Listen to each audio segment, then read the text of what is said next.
نحمده ونصلي على رسوله الكريم اما بعد فاعوذ بالله من الشيطان الرجيم بسم الله الرحمن الرحيم رب اشرح لي صدري ويسر لي امري واحلل عقدة من لساني يفقهوا قولي۔ اللہ تعالیٰ کا لاکھ لاکھ شکر ہے کہ اس نے آج ہمیں اس وقت اپنے ذکر اور اپنے بارے میں جاننے اور اپنی معرفت کے لیے ہم سب کو اکٹھا ہونے کا موقع عطا کیا۔ اللہ تعالیٰ ہمیں واقعی اپنی معرفت سے نوازے، ہمیں حق قبول کرنے کی توفیق دے اور جو کچھ ہم سیکھیں ہم اس پر عمل کر سکیں۔ بہت دفعہ ایسا ہوتا ہے کہ انسان کو بہت سی باتیں پتہ ہوتی ہیں لیکن اس کے باوجود وہ انہیں اس کے مطابق لیتا نہیں جیسے لینا چاہیے، یعنی انہیں قبول نہیں کرتا۔ حق بالکل واضح ہوتا ہے، سامنے ہوتا ہے، لیکن وہ اس کو وہ اہمیت نہیں دیتا جو دینی چاہیے، کیونکہ اگر وہ اہمیت دے تو پھر اس کے مطابق اس کا عمل بھی بدل جائے۔ ایسا کیوں ہوتا ہے؟ ہمیں یہ اچھی طرح معلوم ہے کہ ہم اللہ سبحانہ تعالیٰ کی طرف پلٹ کر جانے والے ہیں اور ہماری زندگی کا ایک ایک لمحہ، ایک ایک منٹ، ایک ایک گھنٹہ، اس میں ہم کچھ بھی جو کرتے ہیں، کوئی بھی چیز جو ہم کر رہے ہیں، وہ سب لکھی جا رہی ہے۔ قرآن مجید میں اللہ تعالیٰ فرماتے ہیں وَكُلُّ صَغِيرٍ وَكَبِيرٍ مُسْتَطَرٌ، ہر چھوٹی بڑی بات لکھی جا رہی ہے۔ اس وقت جو میں بول رہی ہوں وہ بھی لکھا جا رہا ہے، جو کچھ آپ کر رہے ہیں وہ بھی لکھا جا رہا ہے، جو میں سوچ رہی ہوں وہ بھی لکھا جا رہا ہے، جو آپ سوچ رہے ہیں وہ بھی لکھا جا رہا ہے۔ اور پھر یہ صرف لکھنا ہی نہیں بلکہ اس کے بعد اس کا حساب ہوگا، ان سب چیزوں کو جمع کیا جائے گا، اکٹھا کیا جائے گا، پھر ان کو تولا جائے گا، پھر اینڈ میں جو رزلٹ نکلے گا اس کے مطابق انجام ہوگا۔ دنیا میں کوئی بھی چیز جس کے بارے میں ہم یہ جانتے ہوں کہ یہ لکھی جا رہی ہے یا کوئی سن رہا ہے یا اس پر کوئی نتیجہ نکلنے والا ہے تو ہم اس کے بارے میں کتنے کانشیس ہوتے ہیں۔ مثلاً بہت سے لوگ کسی ریکارڈنگ آپریٹرز کے سامنے آ کر بالکل بول نہیں پاتے کیونکہ ان کو یہ ہوتا ہے کہ یہ ریکارڈ ہو رہا ہے۔ جو ہی کسی کو پتا چلتا ہے کہ بات ریکارڈ ہو رہی ہے وہ ایک دم کانشیس ہو جاتے ہیں کہ سوچ سمجھ کر اور سنبھل کر بولیں۔ اسی طرح اگر کسی کو یہ پتا چلے کہ اس کی یہ تحریر کوئی پڑھے گا تو وہ بہت محتاط ہو جاتا ہے لکھنے میں۔ اسی طرح اگر انسان کو یہ ہو کہ آج مجھے کسی خاص موقع پر کسی خاص جگہ پر جانا ہے اور سب لوگ مجھے دیکھیں گے تو اس میں بھی انسان کتنا کانشیس ہو جاتا ہے لوگوں کی نگاہوں سے۔ اسی لیے آپ دیکھیے کہ شادی کی تیاریاں ہوں یا اور کسی خاص موقع کی مناسبت سے کہیں جانا ہو تو لوگ کتنے زیادہ محتاط ہوتے ہیں، گھنٹوں لگا کر تیاری کرتے ہیں اپنے اپیرنس، اپنے ظاہری حالت کی، کیونکہ ان کو دیکھا جائے گا۔ اسی طرح جو کچھ ہم امتحان میں لکھتے ہیں اس کے بارے میں تو اور بھی اوور کانشیس ہوتے ہیں کیونکہ ہمیں پتا ہوتا ہے کہ اس میں سے ایک ایک چیز کے اوپر ہمیں مارکس ملنے والے ہیں اور ان مارکس پر ہمارے فیوچر کا انحصار ہے، لہٰذا ہم اس کے بارے میں بہت محتاط ہوتے ہیں۔ لیکن کیا وجہ ہے کہ ہم کہتے بھی ہیں، ہم سمجھتے بھی ہیں، جانتے بھی ہیں کہ ہمارا نامہ اعمال تیار ہو رہا ہے، لیکن اس کے باوجود جو کچھ اس میں ہم لکھوا رہے ہیں اس کے بارے میں ہم بہت دفعہ پرواہ نہیں کرتے، کانشیس ہی نہیں ہوتے، احتیاط ہی نہیں برتتے، اور یہ سوچے سمجھے بغیر کہ اس کا کوئی نتیجہ نکلنے والا ہے ہم بولے چلے جاتے ہیں۔ ہارڈلی کبھی ہمیں خیال آتا ہے کہ ہم کیا کہہ رہے ہیں۔ پھر اسی طرح حق جب ہمارے سامنے آتا ہے تو ہم اس کو قبول کرنے میں بعض اوقات متردد ہوتے ہیں، ہم اس کو پوری طرح قبول نہیں کرتے۔ تو ان تمام چیزوں کے بارے میں ہمیں اپنے رویے اور اپنے طور طریقوں کا جائزہ لینا چاہیے اور اس بات کا محاسبہ کرنا چاہیے کہ حق کی راہ ہم پر کیوں نہیں کھلتی، حق ہمیں نظر کیوں نہیں آتا، اور ہم حق کا اتباع کیوں نہیں کرتے، اور ہم حق کی پیروی کرنے کے بعد یہ کیوں نہیں یقین رکھتے کہ اس کا کوئی نتیجہ ہمارے سامنے آنے والا ہے، اور جس طرح کا ہم کریں گے آج جو کچھ بوئیں گے کل وہی کاٹیں گے۔ تو بنیادی وجہ یہ ہے کہ انسان کے اوپر مختلف حالتیں آتی رہتی ہیں۔ اس کی مختلف کیفیات ہوتی ہیں. کبھی وہ بہت خوش ہوتا ہے، کبھی وہ بہت اداس ہوتا ہے، کبھی انتہائی غمگین ہوتا ہے اور کبھی انتہائی مطمئن ہوتا ہے، کبھی خوف کی حالت میں ہوتا ہے اور کبھی بالکل پرامن پرسکون ہوتا ہے. یہ سب کیفیات ہم سب پر گزرتی ہیں. ہم سب جانتے ہیں کہ ہم ان کیفیات سے گزرتے ہیں، اور پھر ان کیفیات پر بعض اوقات ہمارا کنٹرول بھی نہیں ہوتا. تو بعض اوقات انسان حق اس کے سامنے آتا ہے تو اسے فوراً قبول کر لیتا ہے، لیکن بعض اوقات حق سامنے آتا ہے تو اسے قبول نہیں کر پاتا.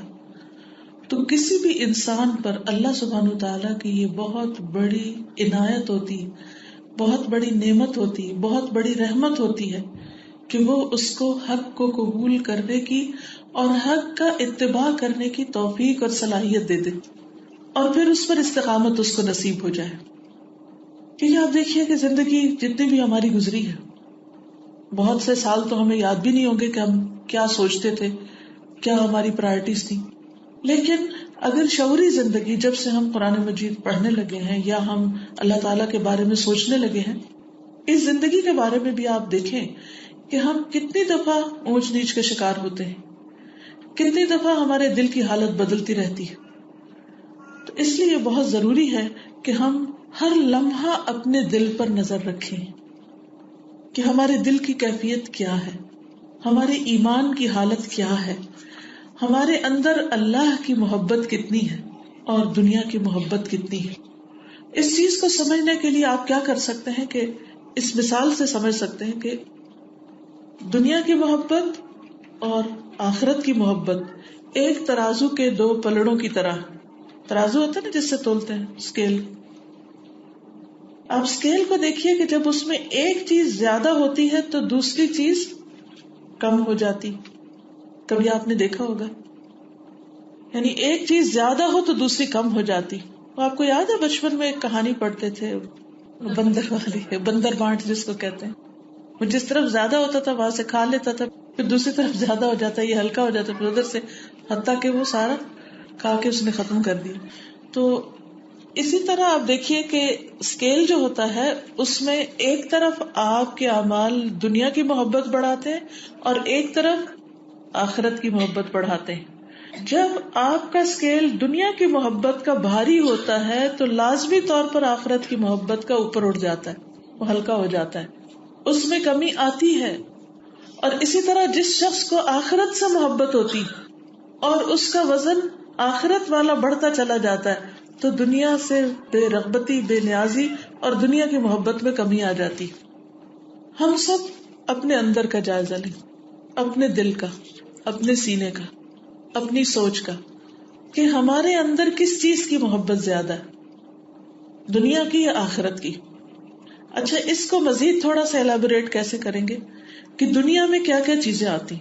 یعنی دنیا کوئی ایسی چیز نہیں کہ مثلاً میں چھت کو دنیا کہوں یا ٹیبل کو دنیا کہوں یا سلائڈ کو دنیا کہوں. دنیا بہت سی چیزوں کا مجموعہ ہے جس میں ہمارے عزیز و اقارب بھی آتے ہیں، والدین، اولاد، ہمارا مال، دولت، تجارت، بزنس، جاب، ہماری دنیا کی ڈگریاں، جو بھی چیزیں ہمیں آس پاس نظر آتی ہیں ساری چیزیں دنیا سے تعلق رکھتی. جب ہمارا انہماک ان میں سے کسی بھی چیز کی طرف زیادہ ہوتا ہے تو قدرتی طور پر آخرت کی یاد میں کمی آتی. اچھا، آخرت کیا؟ سوچئے وہاں کیا کچھ ہے. آخرت شروع کہاں سے ہوتی؟ موت سے شروع ہوتی.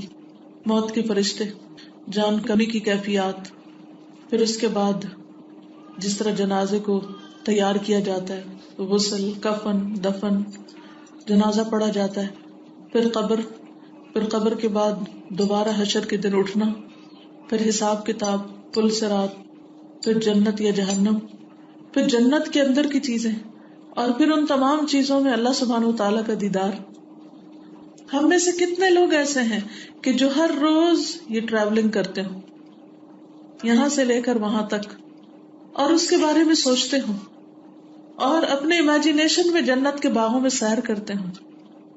مثلاً دنیا میں آپ دیکھیے کہ دنیا میں جب ہم ایک جگہ سے دوسری جگہ جانے لگتے ہیں، مثلا یہاں سے آپ کسی اور ملک جاتے ہیں، ہالیڈیز پر ہی جاتے ہیں، تو آپ پہلے وہ ہوٹلز وغیرہ کی تصویریں بھی دیکھتے ہیں، تو اس سے آپ اپنا ایک امیجنیشن بنا لیتے ہیں کہ ہم کہاں جا رہے ہیں. جنت کے بارے میں تو ہمیں صرف ڈسکرپشن قرآن و سنت میں ملتی، کوئی تصویر نہیں ملتی، اور کوئی بھی تصویر اس کا حق ادا ہی نہیں کر سکتی.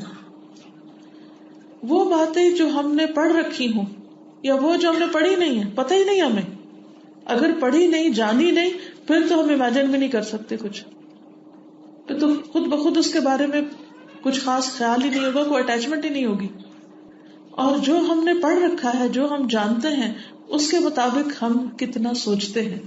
یعنی سوال اس چیز کا ہے کہ جو ہم جانتے ہیں اس پر ہمارا عمل کتنا ہے، اور عمل سوچ سے شروع ہوتا ہے کہ ہم جنت کے بارے میں کیا تخیل رکھتے ہیں اور کتنا اس میں گھومتے ہیں اور کتنا اس کے بارے میں تصور کرتے ہیں. جیسے ایک جگہ سے دوسری جگہ جاتے ہوئے، یہاں سے اپنے ہالیڈیز کے مقام پر یا ایک شہر سے دوسرے شہر میں آپ نے جانا ہے، یا ایک جاب سے دوسرا جاب کرنا ہے، تو جانے سے پہلے ہی آپ اس میں جینے لگتے ہیں کہ مجھے جانا ہے، پھر سفر یوں ہوگا، پھر جہاز میں بیٹھوں گی، پھر ایئرپورٹ پہ امیگریشن ہوگی، پھر اس کے بعد کوئی گاڑی ہوگی یا نہیں ہوگی، پھر وہ ہمیں ایئرپورٹ سے لے جائیں گے، پھر وہ گھر، پھر وہاں کیسے رہیں گے، وہ کیسا گھر ہوگا، پھر وہاں کیا کریں گے، پھر کتنے دن کے بعد وہاں سے آگے جائیں گے، وغیرہ وغیرہ. سفر کا خیال آتے ہی ہمارا ذہن حال کی بجائے مستقبل میں لگ جاتا ہے. اور یہ بھی ہو سکتا ہے کسی وجہ سے جہاز کینسل ہو جائے، سفر نہ ہو، سفر آپ کو ڈسکنٹینیو کرنا پڑے. دنیا میں تو ساری چیزوں کا امکان ہے، لیکن یہ آخرت کا سفر ایسا ہے کہ جس میں کسی قسم کی کوئی کمی ہو نہیں سکتی، یعنی جس میں کسی قسم کا کوئی انقطاع نہیں، کوئی بریک نہیں ہو سکتی. وہ جانا ہی جانا ہے. اب جب جانا ہی ہے ہم نے تو پھر کیا ہوگا؟ اس سے پہلے اس کی تیاری کرنی ہوگی، اور اگر اس کی تیاری کرنی ہے تو اس کے بارے میں ہمیں سوچنا ہوگا. ہم سب اپنے آپ سے پوچھیں کہ ہم دنیا کے بارے میں کتنا سوچتے ہیں صبح سے شام تک. دنیا کے کھانے اور آخرت کے کھانے، دنیا کا بیڈ اور آخرت کا بیڈ، دنیا کا گھر، آخرت کا گھر، دنیا میں ہمارے آس پاس کے لوگ اور آخرت میں ہمارے آس پاس کون ہوگا، ان سب کے بارے میں. کیونکہ ہم دنیا میں تو اپنی مرضی سے دوست بناتے ہیں، اپنی مرضی کی کمپنی اختیار کرتے ہیں، لیکن آخرت کی کمپنی کے بارے میں ہم نے کبھی سوچا؟ ایک مرتبہ ابن مسعود جو تھے وہ دعا مانگ رہے تھے کوئی، تو حضرت ابو بکر اور حضرت عمر جو تھے وہ حضور صلی اللہ علیہ وسلم کے پاس تھے. تو آپ نے فرمایا، اے اللہ، جو ابن مسعود مانگ رہا ہے تو اسے قبول کر لے. تو حضرت ابو بکر کو بہت ہوا کہ پتہ نہیں کیا مانگ رہے تھے، میں جا کے جلدی سے پوچھوں. تو جو ہی آپ صلی اللہ علیہ وسلم کی مجلس سے نکلے تو فوراً ابن مسعود کے پاس پہنچے. کہنے لگے کہ جب ہم حضور صلی اللہ علیہ وسلم کے ساتھ تمہارے پاس سے گزرے تھے تو تم اس وقت کیا مانگ رہے تھے؟ کیونکہ نبی صلی اللہ علیہ وسلم نے تمہارے حق میں وہ دعا کی کہ تمہاری وہ قبول ہو جائے، اور وہ قبول ہو جائے گی، وہ تمہیں مل جائے گا. تو انہوں نے، آپ سوچے کیا مانگ رہے ہوں گے؟ وہ مانگ رہے تھے کہ مجھے جنت میں حضور صلی اللہ علیہ وسلم کا ساتھ چاہیے. کچھ دیر کے بعد عمر آئے اور کہنے لگے کہ ابن مسعود، وہ تم کیا مانگ رہے تھے؟ وہ تمہاری دعا قبول ہو گئی. کہتے ہاں مجھے بتا چکے ہیں ابو بکر. ابو بکر رضی اللہ تعالیٰ عنہ ہمیشہ نیکیوں میں سب سے آگے ہوتے تھے، دیر نہیں لگاتے تھے، فوراً آگے چلتے تھے. تو آپ دیکھیے کہ ان کی دعائیں کیا تھیں. میں اور آپ سوچیں، ہم میں سے کس نے کتنی دفعہ یہ دعا مانگی اور بائی چانس ہی مانگی کہ اتنے میں کوئی ہمیں دیکھ کر، جب ہم دعا میں بہت مستغرق ہوں تو کوئی دیکھے ہمیں تو کہے یا اللہ جو یہ مانگ رہا ہے تو اسے دے. کیونکہ وہ اتنی مسکینی والی حالت ہوتی ہے نا کہ ترس آ جاتا ہے دوسروں کو بھی دیکھ کر. تو کیا ہماری دعائیں غافل ہوتی ہیں یا اتنی انہماک والی ہوتی ہے کہ دوسرے بھی دیکھ کے ہمارے لیے دعا شروع کر دیں؟ سچ بتائیے، اپنے آپ سے پوچھئے کہ آج تک ہم نے کتنی بار اللہ کے رسول صلی اللہ علیہ وسلم کا دیدار اور آپ کی صحبت اور آپ کی مجلس میں جانے کے بارے میں دعا کی کہ اللہ ہمیں بھی تو عطا کرنا. یا پھر عام نیک لوگوں کے بارے میں کہ اللہ صحبت صالح نصیب کرنا اور جنت میں اچھے لوگوں کے بیچ میں ہمیں رکھنا، ہمیں اچھے لوگوں کی دوستی عطا کرنا، ہمارے نیبرز دنیا میں بھی اچھے اور وہاں بھی اچھے، بہترین لوگ ہوں. یوسف علیہ السلام جن کو سب کچھ مل گیا تھا، دین و دنیا کی ساری بھلائیاں، انہوں نے اپنے لیے کیا دعا مانگی؟ فاطر السماوات والارض انت ولی فی الدنیا والآخرہ توفنی مسلما والحقنی بالصالحین. کہ اللہ مجھے مسلمان فوت کرنا اور مجھے صالح لوگوں میں شامل کر دینا، نیک لوگوں کے ساتھ ملانا. یہ دعا کون کرے گا؟ وہی کرے گا جو خود نیک ہوگا یا نیکی کی رغبت رکھتا ہوگا. یا نیکی کی خواہش رکھتا ہوگا. تو اس لیے بہت ضروری ہے کہ ہم اپنے دل کا جائزہ لیتے رہیں. اور ہماری شخصیت اور ہماری پسند و ناپسند کہاں سے پتہ چلتی ہے؟ ہماری باتوں سے، ہماری دعاؤں سے، ہماری سوچوں سے، ہمارے خیالات سے کہ ہم کیا سوچتے ہیں، کیا چاہتے ہیں، کیا کرتے ہیں، دنیا چاہتے ہیں یا آخرت چاہتے ہیں. اب آپ دیکھیے کہ جب ہم آخرت کی بات کرتے ہیں تو صرف صالحین کی کمپنی نہیں، اور باقی چیزوں کے بارے میں کیا مانگتے ہیں. جب جنت کا بھی سوال کرتے ہیں تو کتنی بار جنت الفردوس کا سوال کرتے ہیں، اور پھر کتنی بار اس میں اللہ سبحانہ و تعالیٰ کے دیدار کا سوال کرتے ہیں اور اس کا شوق رکھتے ہیں. تو عزیز بہنوں، یہ دنیا تو چند دن کی ہے اور بہت جلدی چلی جانے والی، بہت جلدی ہمارے ہاتھ سے چھٹ جانے والی، اور آخرت باقی رہنے والی ہے. لیکن پھر بھی سارے غم دنیا کے پالے ہوئے اپنے سینے میں. اگر کوئی پوچھے کہ آپ کی سب سے بڑی پریشانی کیا ہے تو اکثر لوگ کون سی پریشانی بتائیں گے؟ دنیا ہی کی کوئی پریشانی بتائیں گے. ہارڈلی کوئی ایسا ملے گا جو یہ کہے کہ مجھے سخت پریشانی ہے کہ میرا آخرت کا انجام کیا ہوگا، وہاں مجھے کیا ملے گا. تو پھر وہ پلڑا کس طرف جھکا ہوا ہے؟ زیادہ فکر، زیادہ محبت، زیادہ شوق اور خوشی اور توجہ اور ایفرٹس کدھر لگی ہوئی ہے؟ زیادہ ہماری دنیا کی چیزوں میں. اور یہ سچ ہے، لیکن ہمیں اپنا مستقبل، آخرت، اس کو سامنے رکھنا ہے، اس کے بارے میں سوچنا ہے. اور اس کے لیے سب سے پہلی خوبی اور کوالٹی جو اپنے اندر لانی ہے وہ حق کو قبول کرنے کی، سچی بات کو قبول کرنے کی. کیونکہ اگر سچی بات سامنے آ بھی جائے، مثلا آج کا آپ لیکچر سن بھی لیں، اس میں آنے والی آیات سن بھی لیں اور احادیث سن بھی لیں، لیکن عمل نہ کریں تو گویا آپ نے قبول ہی نہیں کیا. یعنی آپ نے سن لیا، سمعنا وعصینا، ماننا نہیں ہم نے. تو جب تک سمعنا واطعنا نہ ہو تو بات نہیں بنتی. دیکھیے، ہم چھوٹی سی کوئی نیکی کر لیتے ہیں تو ہم کہتے ہیں کہ ہم نے تو بہت پہاڑ سر کر لیا. مثلاً ایک دفعہ کسی ایسی گیدرنگ میں چلے جائیں یا کوئی قرآن پڑھنا شروع کر دے تو ہم سمجھتے ہیں کہ بس ہم تو دنیا سے کوئی الگ چیز ہو گئے اور معلوم نہیں کتنے نیک ہو گئے. حالانکہ ہو سکتا ہے کہ کوئی ایک عام انسان جس کی نیکی کی ہمیں خبر ہی نہ ہو، جسے ہم ایک معمولی انسان سمجھتے ہو، وہ ہم سے کہیں زیادہ بہتر کام کرنے والا ہو. عمر بن عبید ایک دفعہ مدینہ کے باغوں میں سے ایک باغ کے پاس سے گزرے تو دیکھا کہ وہاں ایک غلام بیٹھا ہے اور اس کے پاس ایک کتا بھی بیٹھا ہے. تو وہ خود کھاتا، یعنی وہ غلام خود کچھ کھاتا اور پھر کتے کو پھینکتا. ایک لقمہ خود کھاتا ہے، ایک کتے کو پھینکتا ہے، خود کھاتا ہے، کتے کو پھینکتا. تو عمر بن عبید کو یہ بہت عجیب بات لگی کہ یہ ایک ایسا انسان ہے کہ کتے کے ساتھ ایکولی شیئر کر رہا ہے اپنا کھانا. تو انہوں نے اس سے پوچھا کہ تم کون ہو، آزاد ہو یا غلام ہو؟ یہ باغ تمہارا اپنا ہے یا تمہاری ملکیت میں ہے یا تم نے کسی کا کام کرتے؟ تو اس نے کہا میں تو ایک غلام ہوں اور کسی کا کام کرتا ہوں، یہ باغ میرا نہیں ہے. اور کہا کہ یہ کتے کو تم کیوں ساتھ کھلا رہے تھے؟ کہا کہ مجھے حیا آتی ہے کہ کوئی مجھے دیکھے کہ اس کے پاس ایک کتا منہ اٹھا کے دیکھ رہا ہے اور یہ خود ہی کھاتا چلا جا رہا ہے. تو وہ بہت اس سے متاثر ہوا. پوچھا تمہارا مالک کون ہے؟ تو بتایا کہ فلاں ہے میرا مالک.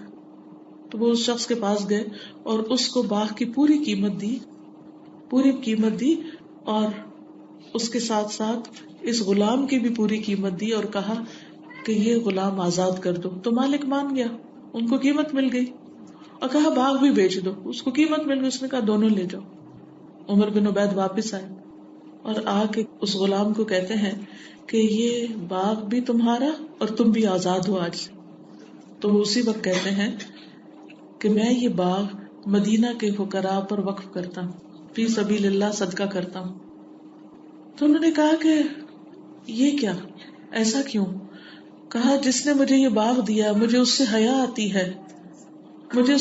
آتی ہے کہ وہ مجھے اتنا کچھ دے اور میں ضرورت مند لوگوں کو اس کی خاطر نہ دوں، میں اس چیز سے بخل کروں. تو یہ جو حیا ہے اللہ سے اور یہ جو احساس ہے کہ اللہ نے ہمیں اتنی نعمتیں دی ہیں، اتنا کچھ دیا ہے، اور ہم اس کے راستے میں نہ دیں، اس کی خاطر قربان نہ کریں. اور ان میں سب سے بڑی چیز اپنی عقل، اپنا دل، کہ ہمارا دل ہی نہیں جھکے اللہ کے آگے. پھر کیا لینا اس دل کا، کیا فائدہ اس عقل کا کہ جو اپنے رب کو ہی نہ پا سکے، جو اس کی قدر ہی نہ پہچان سکے، جو اس سے ہی حیا نہ کر سکے. پہلے مرحلے پر اس شخص کو بندوں سے حیا آ رہی تھی جس نے اسے ایک جانور کا حق ادا کرنے پہ مجبور کر دیا، اور دوسرے نمبر پر اللہ سے حیا آئی، اللہ کی حیا نے اسے اللہ کے راستے میں وہ خرچ کرنے کی توفیق دی جو دوسرا کوئی بندہ سوچ بھی نہیں سکتا. سوچئے اگر ہمیں کوئی بات پتا ہو اور ہم کر نہ رہے ہوں تو کیا ہمیں اللہ سے حیا آتی ہے؟ پھر اگر ہمیں اللہ سے حیا آتی ہو تو ہم ہر وہ کام کریں جو اللہ تعالیٰ ہم سے چاہتا ہے. جب ہمیں بندوں سے حیا آتی ہے تو ہم ان کی بات مان لیتے ہیں. ہم کہتے ہیں کہ ہائے اب میں اس کا منہ نہیں پھیر سکتی، یا اس کی خاطر تو مجھے کرنا ہی پڑے گا. بندوں کی خاطر کیا کچھ کرتے رہتے ہیں. کسی کو کچھ دینا ہو تو کتنی دفعہ سوچتے ہیں کہ کیا دے رہے ہیں، یہ اس کے لائق ہے بھی یا نہیں، اس کی شان کے مطابق ہے بھی یا نہیں. سوچتے ہیں نا. کوئی بھی عقل مند شخص کبھی کسی کو کوئی گفٹ دیتے ہوئے ضرور سوچے گا کہ جس کو میں دے رہا ہوں، جس پر خرچ کر رہا ہوں، جس کو خوش کرنا چاہتا ہوں، وہ ہوگا بھی یا نہیں. تو ہم دن رات جو کچھ کر رہے ہیں اس سے مراد کس کو خوش کرنا ہے؟ اگر اللہ کو خوش کرنا ہے تو ہمیں فکر رہے گی نا کہ جو کچھ ہم کر رہے ہیں ہمیں لازماً اس کا خیال آئے گا کہ کیا اس سے اللہ خوش بھی ہو رہا ہے یا نہیں. مثلا نماز ہے، نماز پڑھ کے خیال آئے گا اس بندے کو جس کو نماز سے اللہ کو خوش کرنا تھا کہ میرا رب مجھ سے خوش ہوا کہ نہیں، وہ راضی ہوا یا نہیں. اس چیز سے اس کو بے چینی لگ جائے گی. سوچئے ہمیں کتنی نمازوں کے بعد یہ خیال آتا ہے کہ نماز قبول ہوئی کہ نہیں، اس کو پسند آئی کہ نہیں، اس کو اچھی لگی کہ نہیں. صدقہ خیرات کرنے کے بعد کتنی دفعہ سوچتے ہیں کہ اس کو پسند آیا کہ نہیں. ہم جب اللہ کی عبادت بھی کر رہے ہوتے ہیں تو بھی شیطان بار بار یہ خیال ڈال رہا ہوتا ہے کہ پتہ نہیں تمہاری نماز لوگوں کو پسند آئی کہ نہیں، تمہاری تلاوت پر لوگوں نے واہ واہ کی کہ نہیں، تمہارے نیک کام پر لوگوں نے تمہیں نیک کہا کہ نہیں. پھر بھی بندوں کا ہی سوچ رہے ہوتے ہیں ہم کہاں کھڑے. تو ہر وہ شخص جو تھوڑی سی بھی عقل رکھتا ہے وہ ضرور اپنا محاسبہ کرتا ہے، وہ ضرور اس بات کی کوشش کرتا ہے کہ وہ حق کو قبول کر لے، اور پھر قبول کرنے کے بعد اس پر عمل بھی کر لے، سمے نہ کرنے کے بعد پھر عطا نہ بھی کرے. تو جس شخص کو یہ توفیق حاصل ہو جائے وہ دنیا کا خوش قسمت ترین انسان ہے. اصل عقل مند وہی ہے. حقیقت یہ ہے کہ اللہ تعالیٰ نے ہمیں فطرت اسلام پر پیدا کیا ہے. ہمارے جو اندر کا انسان ہے وہ حق پسند ہے، وہ سچائی کی تلاش میں ہوتا ہے. یہ الگ بات ہے کہ ہمارے والدین، ہمارے آس پاس کے لوگ، ہمارا معاشرہ، ہمارے آس پاس کام کرتے ہوئے لوگ، وہ سب ہم پر اثر انداز ہو جاتے ہیں تو ہماری اندر کی آواز جو تھی وہ دب جاتی ہے، وہ چھوٹی ہو جاتی، پیچھے رہ جاتی. مثلا ہم میں سے ہر شخص اچھے کام کرنا چاہتا ہے لیکن کیوں نہیں کر پاتا؟ کیونکہ لوگ مذاق اڑائیں گے. کئی دفعہ ایسا ہوتا ہے نا، بچوں کو آپ کہتے ہیں یہ کرو، نماز پڑھو، تو وہ پہلے ادھر دیکھتے ہیں، ادھر دیکھتے ہیں، پھر اسکاف کرتے، پھر نماز میں بھی پڑھتے ہوئے ادھر ادھر دیکھ رہے ہوتے ہیں. کیوں دیکھتے ہیں؟ وہ امی خوش ہو رہی ہے نہیں، اور کوئی اور مذاق تو نہیں اڑا رہا میرا. اور اگر بچوں کو یہ پتہ چل جائے کہ کسی بھی کام پر کوئی ان کا مذاق اڑا رہا ہے، کوئی ان پہ ہنس رہا ہے، تو وہ کیا کرتے ہیں؟ میں نہیں کر رہا. لوگوں کا خوف بچپن سے دل میں بیٹھ جاتا ہے کیونکہ اللہ سبحانہ وتعالیٰ کا خوف اس سے اوپر ہوتا ہی نہیں. تو اس لیے بہت ضروری ہے کہ ہم اپنے اندر کی آواز کو پہچانے، اور ایک ایک کر کے جب بھی نیکی کا کوئی کام کرنے لگے تو سوچے کیوں نہیں کر رہی. اس کا ڈر ہے کراس، اس کا ڈر ہے کراس، یہ وجہ، یہ وجہ، یہ وجہ، سب کو نہ نہ نہ نہ کر کے پھر اللہ کی اطاعت پر جم جائیں. تو حق کی ضرورت، حق کی تلاش، حق سے محبت، حق کی چاہت ہر انسان کے اندر ہے کیونکہ اللہ نے الہام کر رکھی ہے. فَأَلْهَمَهَا فُجُورَهَا وَتَقْوَاهَا، اللہ نے اس کے اندر فجور اور تقوی دونوں رکھے ہیں. تو تقوی تو ہے اندر، یہ الگ بات ہے وہ دب چکا ہے. قد افلح من زکاها وقد خاب من دساها، کامیاب ہو گیا وہ جس نے اس کا تزکیہ کر لیا، اس کو صاف کر لیا، وہ چمکا لیا اس کو، اور ناکام ہو گیا وہ جس نے اس کو دبا دیا. تو باہر کی آوازیں، باہر کی نظریں، باہر کے اثرات ہمارے حق کی طلب، حق کی چاہت کو دبا دیتی ہیں، اور ایسی مجلسیں اور اللہ کا ذکر اس کو واپس لاتے ہیں اوپر، پھر تزکیہ کرتے ہیں. اچھی صحبت انسان کا تزکیہ کرتی. اور اس کے اندر یہ چاہت پیدا کرتی کہ وہ حق کو قبول کرے. تو کوئی بھی نفس جو فطرت پر باقی ہو وہ اس کے سامنے حق آتا جاتا ہے تو فوراً قبول کر لیتا ہے. جیسے حضرت ابوبکر رضی اللہ تعالیٰ عنہ تھے, انہوں نے دیر ہی نہیں لگائی.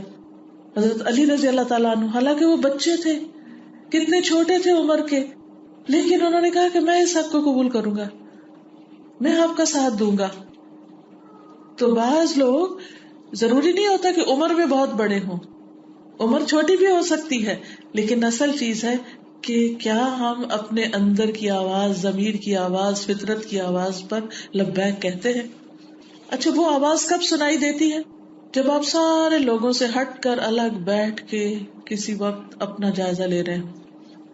وہ اندر سے بولتی ضرور ہے, چپ نہیں کرتی, وہ جگاتی رہتی ہے. وہ کہتی کیوں کیا یہ ایسے, یہ بات اس کو کیوں کہہ دی, یہ کیوں لکھا, ایسا کیوں کیا. وہ دل پکڑا جاتا ہے. آپ کسی کے ساتھ بھی زیادتی کریں, یہ ہو نہیں سکتا آپ کا اندر آپ کو معاف کر دے, الا یہ کہ آپ اپنے آپ کو جھوٹی تعویلوں سے کسی نہ کسی طرح جیسے بچے کو بہلاتے ہیں بہلا ڈالیں, ورنہ وہ آپ کو جگاتی رہتی ہے آواز. اس لیے اس آواز کو سنیے, اور اس کے لیے ضروری ہے کہ انسان تنہائی میں کچھ وقت اپنے رب سے باتیں کرے اور اپنے حالات کا جائزہ لے. کیونکہ آپ دیکھیے کہ جب آپ ہر وقت لوگوں کے بیچ میں ہوتے ہیں اور ہر وقت باتیں کر رہے ہوتے ہیں اور ہر وقت ادھر ادھر شغل کر رہے ہوتے ہیں, تو اس کا نقصان یہ ہوتا ہے کہ پھر آپ کا اپنا ذہن, آپ کی اپنی دنیا, اپنا اندر وہ کام نہیں کرتا, اور وہ تھاٹ پروسیس جو ہوتا ہے بریک ہوتا ہے. آپ ایک بات سوچ رہے ہیں ایک خاص طریقے پر, اچھا آپ سوچ رہے ہیں, چونکہ لوگ بیٹھے ہیں تو آپ بول بھی دیتے. اچھا جب آپ بولنے لگتے ہیں تو یکا یک فٹافٹ کوئی کہہ دیتا ہے نہ ایسے نہیں ایسے, تو آپ شیکی ہو جاتے ہیں. آپ کہتے ہیں ہاں ایسے ہی.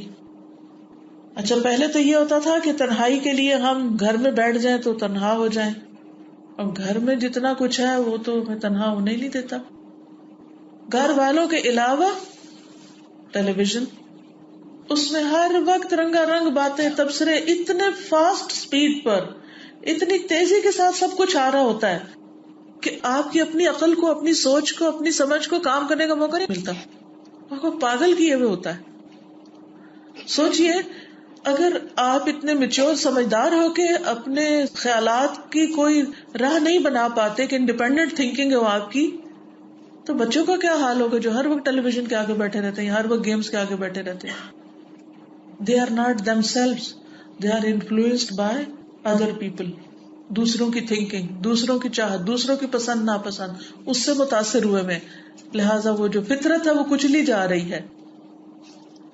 تو بہت ضروری ہے کہ دن میں کوئی نہ کوئی ایسا وقت نکالیں, ایسی مجلس میں بیٹھیں, ایسی باتیں سنیں یا پڑھیں جو خالصتاً حق پر مبنی ہو, جس میں کسی قسم کی کوئی آلائش نہ ہو. اور وہ کیا ہو سکتی ہے؟ قرآن مجید. لیکن حیرت کی بات ہے کہ آپ قرآن مجید کا ایک ایک دو دو سپارہ بھی پڑھ جاتے ہیں بعض اوقات, اور اس کے بعد اپنے آپ سے پوچھے آج کیا پڑھا تھا, کہاں سے شروع کیا تھا, کہاں روکا. اگر نشانی نہ رکھے تو اپنا سبق بھی یاد نہ ہو کہ کہاں سے شروع کیا تھا. ہر روز قرآن مجید کی تلاوت کے بعد اسے بند کر کے اپنے آپ سے پوچھے آج کون سی آیت ایسی تھی جو میرے دل پہ اتری. ہم تو صرف ثواب کے لیے پڑھتے ہیں اور وہ ثواب کما لیتے ہیں, اور پھر ثواب جب کما لیتے ہیں تو اس کو بند کر دیتے ہیں. جیسے آپ کے اگر کوئی دکان ہو, بزنس ہو, تو آپ ٹل بند کر کے, لاک کر کے, بس سب ادھر ہی چھوڑ کے پھر, یا اس کو مزید ایک اور بینک میں جمع کرا کے ختم. تو ہم بھی کچھ کچھ پڑھ لیتے ہیں, پھر وہ ہمارے اعمال نامے میں لکھا جاتا ہے, وہاں سے فرشتے اٹھاتے ہیں, وہ جا کے تو اوپر جہاں کتاب تیار ہو رہی ہے وہاں جمع کرا دیتے, بات ختم, اور ہم ویسے کے ویسے ہی. تو کیا صرف یہی ثواب لینا ہے؟ کیا صرف اتنا ہی کرنا ہے؟ یا اپنا محاسبہ بھی کرنا ہے, یا اپنے آپ کو دیکھنا بھی ہے, یا اپنا جائزہ بھی لینا ہے؟ تو انسان کے اندر حق کی محبت موجود ہے, اس لیے وہ باطل سے نفرت کرتا ہے, وہ غلط چیز پر بول اٹھتا ہے یہ غلط ہے, اس کو ظلم اور زیادتی کی پہچان ہوتی, اسی لیے وہ ناپسندیدہ باتوں پر ہرٹ بھی ہوتا ہے کہ اس کے اندر ایک پہچان رکھی ہوئی ہے نا. اگر آپ کے اندر درد کا احساس نہ ہو تو آپ کو بڑی سے بڑی چوٹ لگ جائے, آپ کو کچھ بھی پتا نہ چلے, لیکن وہ احساس رکھا نا آپ کے اندر اللہ نے, تو آپ کو پتا چلتا ہے. کہیں کٹ لگ جائے, کوئی چیز ٹکرا جائے تو آپ کو فوراً درد ہوتی ہے, کیونکہ آپ حساس انسان ہیں. اسی طرح جو شخص حق کے معاملے میں حساس ہوتا ہے یا اپنی ذات کے معاملے میں حساس ہوتا ہے, وہ بہت جلد نوٹس لیتا ہے کہ کیا گزرا, کیسا خیال گزرا, کون سی آیت گزری, کسی نے کیا کہا. تو عزیز بہنوں، اصل بات یہ ہے کہ اللہ نے ہمیں سارے صلاحیتوں کے ساتھ بھیجا، اندر بھی طلب رکھ دی، پیاس رکھ دی، اور باہر بھی ہدایت کا سامان کر دیا. جیسے ہمارے اندر بھوک رکھی نا تو کھانے کا سامان پیدا کیا، اسی طرح جنسی بھوک رکھی تو شادی کا انتظام کیا. عقل کو ایک ضرورت ہوتی ہے انٹلیکچوئل گروتھ کی، تو اس کے لیے علم کی دنیا اور انکشافات کی دنیا اور بہت کچھ رکھا. کچھ لوگ حیوانی سطح پر جیتے ہیں، ان کے اوپر بس کھانا پینا اور جنس کی خواہش ہر چیز سے زیادہ چھائی ہوئی ہوتی، وہ بس اسی کے بارے میں سوچتے رہتے ہیں. کچھ لوگ اس سے اوپر اٹھ کر علم کی خواہش رکھتے ہیں، تڑپ رکھتے ہیں، یا ان کی عقل بہتر کام کرتی تو وہ کتابوں کے شوقین ہوتے ہیں یا پڑھنے لکھنے کے ہر وقت. کچھ اور لوگ ہوتے ہیں ان کے اندر جو ان کی روح ہے وہ بہت شارپ ہوتی ہے یا اس کی پیاس بہت ہوتی ہے، تو وہ اسپرچولیٹی کے پیچھے ہوتے ہیں. وہ قرآن کا مطالعہ، وہ اللہ کا ذکر، وہ اللہ کی یاد، وہ اللہ کی محبت، وہ اس میں جیتے ہیں.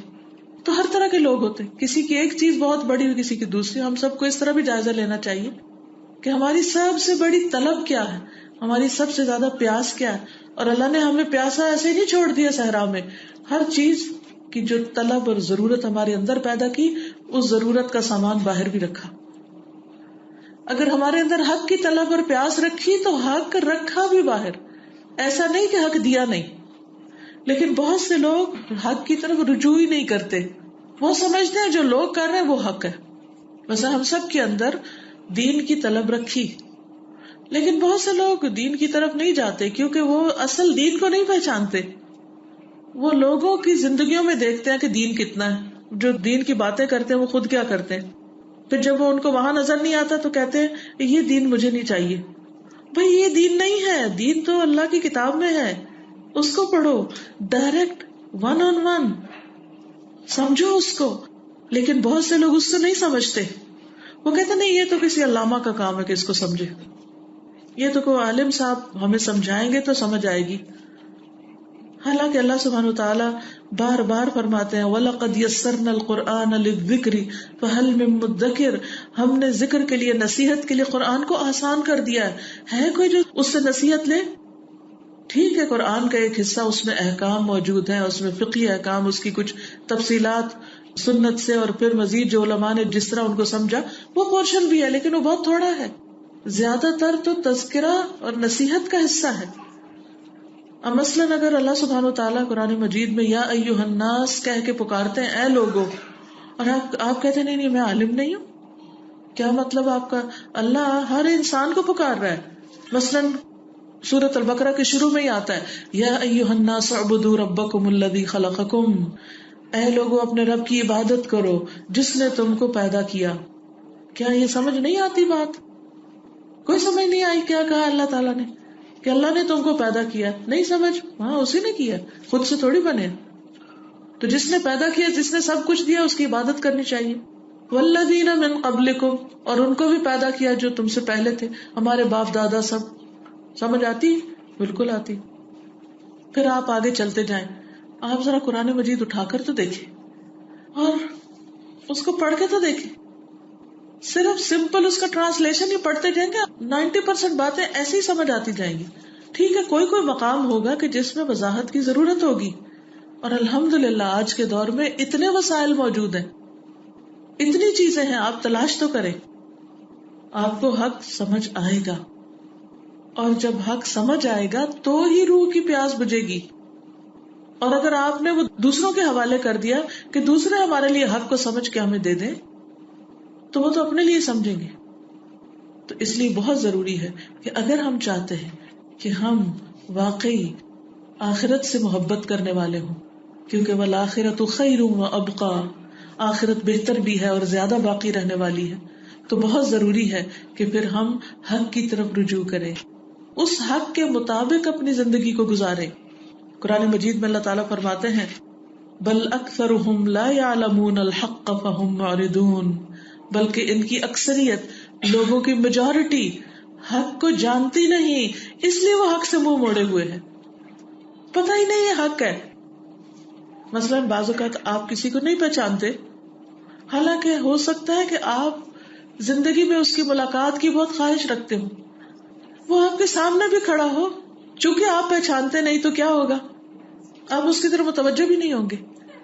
وہم موردون، وہ اعراض برتنے والے ہوں گے کیونکہ انہوں نے پہچانا ہی نہیں.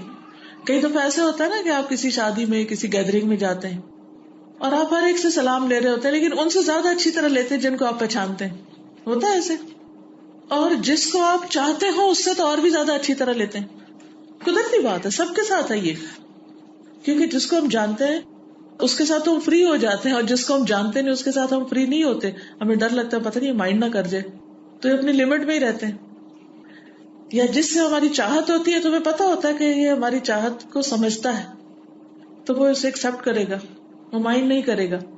لہٰذا آپ اسی درجے کی چاہت کا اظہار کرتے ہیں جس درجہ کو اسے لینے والا ہو، اس سے آگے نہیں. جہاں آپ کو پتا چلے کہ دوسرے کو پسند نہیں، آپ پیچھے ہٹ جاتے. قدرتی بات ہے. اسی مثال پہ آپ دیکھیے کہ اگر آپ کو پتہ ہی نہیں کہ حق ہے کیا تو آپ کس چیز کو قبول کیے ہوئے؟ آپ اس سے محبت کیسے کر سکتے ہیں؟ آپ اس کی طرف لپک کیسے سکتے ہیں؟ آپ اس کو سمجھ کیسے سکتے ہیں؟ لہذا بہت ضروری ہے کہ ہم حق کو پہچانیں. اور حق کو پہچاننے کے لیے کیا چیز چاہیے؟ قرآن مجید، اللہ کے رسول صلی اللہ علیہ وسلم کی سیرت، آپ کی سنت. ورنہ کیا ہوگا؟ جہالت میں انکار پر انکار کرتے چلے جائیں گے، اور اسی طرح اگر مر گئے تو کیا بنے گا؟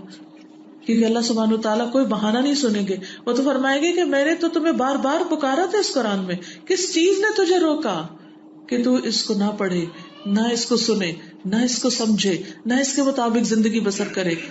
بلکہ اکثر لوگ تو جاہل رہنا پسند کرتے ہیں. کیا کہتے ہیں کہ اگر پتہ چل گیا تو پھر عمل کرنا پڑے گا. بھائی نہ پتہ چلا اور لا علمی میں، جہالت میں انکار کر دیا تو بھی پکڑ ہوگی کہ جاہل کیوں رہے تھے. جس دین کا، جس وحی کا پہلا لفظ اقرا ہو، علم کی باتیں ہوں پہلی وحی میں، اقرا بسم ربک الذی خلق، خلق الانسان من علق، اقرا وربک الاکرم الذی علم بالقلم، جس میں علم اور قلم کی بات ہے پہلی دفعہ کے سبق میں. وہاں جاہل رہنے کا جواز کیسے بنتا ہے؟ کیسے رہ سکتے ہیں لا علم؟ سب کچھ جانتے ہیں. یعلمون ظاہرا من الحیات الدنیا وهم عن الآخرۃ هم غافلون. وہ دنیا کی ظاہری چیزوں کا خوب علم رکھتے ہیں اور آخرت کے بارے میں غافل ہیں. تو انسان جس چیز سے غافل ہوتا ہے، لا علم ہوتا ہے، لازمی طور پر اس سے اعراض برتتا ہے. پچھلے دنوں مجھے کہیں جانا ہوا تو جن لوگوں نے بلایا تھا انہوں نے اپنا تعارف نہیں کرایا. میں اسی طرح گئی، سلام کیا، بیٹھ گئی. تو کسی نے کہا کہ آپ جو وہاں کی منتظم تھی ان کو اچھی طرح نہیں ملی. مجھے کوئی پہچان تو کرایا کہ کون منتظم ہے، کون استاد ہے، کون کیا ہے. اب اس وقت میں آپ کی اکثریت کو نہیں جانتی کہ آپ کہاں سے آئے، آپ کون ہیں. ہو سکتا ہے آپ کا سوسائٹی میں بہت بڑا مقام ہو، مجھے نہ معلوم ہو، لیکن کچھ جگہوں پر میں جاتی ہوں تو لوگ بڑا اچھا تعارف کراتے ہیں اپنا. وہ پچھلے دنوں نور الاسلام مسجد میں جانے کا اتفاق ہوا تو وہاں لوگ اپنا اپنا تعارف کرا رہے تھے. تو کسی نے بتایا کہ وہ یہاں کی پہلی میئر رہی ہیں، مسلمان خاتون میئر. تو بہت اچھا لگا ان سے مل کر، پہچان ہوئی، تعارف ہوا. تو جب کوئی اپنا تعارف کرا دیتا ہے تو اس وقت انسان کو پھر اس کے مطابق اس سے معاملہ کرنا بھی آ جاتا ہے. اور اگر آپ کسی کو جانتے نہیں تو آپ ایک مسلمان کی حیثیت سے صرف سلام ہی کر سکتے ہیں نا. اس سے زیادہ ہو سکتا ہے کہ میں آپ سے اس وقت جوک شروع کر دوں اور آپ مائنڈ کریں کہ بھئی یہ کیا، کیونکہ میں آپ کو نہیں جانتی کہ میں آپ سے کیسا معاملہ کروں. تو کسی انسان سے بھی معاملہ کرنے کے لیے اس کو جاننا ضروری ہوتا ہے. تو بتائیے اللہ سبحانہ وتعالیٰ کے ساتھ معاملہ کرنے کے لیے اللہ کی پہچان نہیں چاہیے کہ وہ کن چیزوں سے خوش ہوتا ہے، وہ کن چیزوں سے ناراض ہوتا ہے، اسے کیا پسند ہے، اسے کیا پسند نہیں ہے، میرا کون سا کام اسے خوش کرے گا اور کون سا کام اس کو ناراض کر دے گا، کس بات پر وہ اجر دے گا اور کس بات پر سزا دے گا. کیا مجھے نہیں جاننا چاہیے؟ اور اگر میں اس کو نہ جانوں اور زندگی ایسے ہی بسر کر کے آ جاؤں تو کل تو واسطہ پڑے گا نا، کل تو معاملہ ہوگا نا اللہ رب العزت کے ساتھ، کل تو اس کے سامنے جا کے کھڑے ہونا ہوگا. پھر وہاں کیا کریں گے؟ تو سوچئے، اس پر سوچنے کے لیے چند سیکنڈ دیتی ہوں اور اتنے میں آپ کو کچھ سنا دیتی ہوں. كلمتان حبيبتان إلى الرحمن خفيفتان على اللسان ثقيلتان في الميزان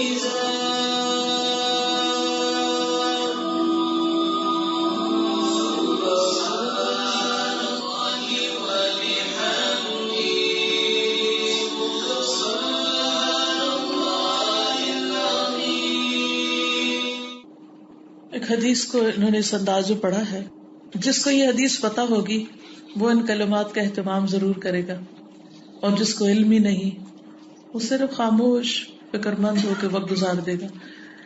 کلمتان، دو کلمے، حبیبتان الی الرحمن، رحمان کو بہت پیارے. ابھی میں نے ذکر کیا نا کہ اگر ہمیں پتا ہو رحمان کو کیا پسند ہے اور ہمیں رحمان سے محبت بھی ہو تو ہم کیا کریں گے؟ وہی کام کریں گے نا جو رحمان کو بہت پسند ہے. تو کلمتان حبیبتان الی الرحمن، دو کلمے رحمان کو بہت ہی پیارے. خفیفتان علی اللسان، زبان پہ بہت ہلکے، پڑھتے وقت کوئی مشکل نہیں پیش آتی، ان کے پروننسیشن بھی بہت آسان. اور ثقیلتان فی المیزان، میزان میں بہت بھاری، میزان کو جھکا دیں. سبحان اللہ وبحمدہ سبحان اللہ العظیم. لیکن ہم اکثر ان کلمات کو پڑھنا بھول جاتے ہیں، ہم ذکر نہیں کرتے. مثلا کوکنگ کر رہے ہیں، کیا چیز ذکر سے روکے ہوئے؟ واک کر رہے ہیں، کیوں نہیں اللہ کو یاد کرتے؟ کیوں نہیں یہ دو کلمات پڑھتے کہ ہمارے میزان میں وزن بڑھ جائے اور ہماری نجات ہو جائے؟ تو بعض اوقات ہم حق جانتے نہیں ہوتے، بعض اوقات جانتے ہیں لیکن اس کو قبول نہیں کرتے کیونکہ کچھ اور لوگ اور باتیں سنا رہے ہوتے ہیں ہمیں. اکثر لوگ گانے گا رہے ہوتے ہیں، گنگنا رہے ہوتے ہیں، نشید سن رہے ہوتے ہیں، لیکن وہ یہ بھول جاتے ہیں کہ یہ کلمات بھی بہت پیارے ہیں رحمان کو. گانوں میں کوئی شخص ایسا نہیں جو یہ کہے کہ مجھے میوزک اچھا نہیں لگتا. اکثر لوگ اس پہ سوال کرتے ہیں کہ میوزک کے بارے میں کیا کہتے ہیں؟ میوزک میری کمزوری، یہ کہتے ہوئے سنائی دیتے ہیں. کیوں؟ وہ کیوں کمزوری بن گیا؟ کیونکہ اس سے بہتر چیز کا پتہ نہیں ہے، اس سے زیادہ خوبصورت چیز کو جانا ہی نہیں ہے، سنا ہی نہیں ہے، پڑھا ہی نہیں ہے، لہٰذا جو ملا ربش وہی اٹھا لیا. اسی لیے بہت سے لوگوں کو بہت گانے بھی یاد ہوتے ہیں اور وہ گنگناتے بھی رہتے ہیں کیونکہ انہیں گانے ہی آتے ہیں، انہوں نے سیکھے ہی گانے، انہوں نے سنے ہی گانے. صبح سویرے ٹیلی ویژن جو لگتا ہے اس میں جو میوزک آتا ہے وہ پھر ہم اس کی ٹون خود بنانے لگتے ہیں. کہیں بازار سے گزرتے ہیں، کچھ دیکھتے ہیں، کچھ اچھا لگتا ہے وہی لینے لگتے ہیں. تو ہم ہر وقت یہ تو ضرور دیکھتے ہیں ہمارے دل کو کیا اچھا لگتا ہے، ہمیں کیا پسند ہے، ہمارے کانوں کو کیا اچھا لگتا ہے، ہماری آنکھوں کو کیا اچھا لگتا ہے. لیکن ہم میں سے کتنے لوگ ہیں جو یہ دیکھیں کہ رحمان کو کیا اچھا لگتا ہے.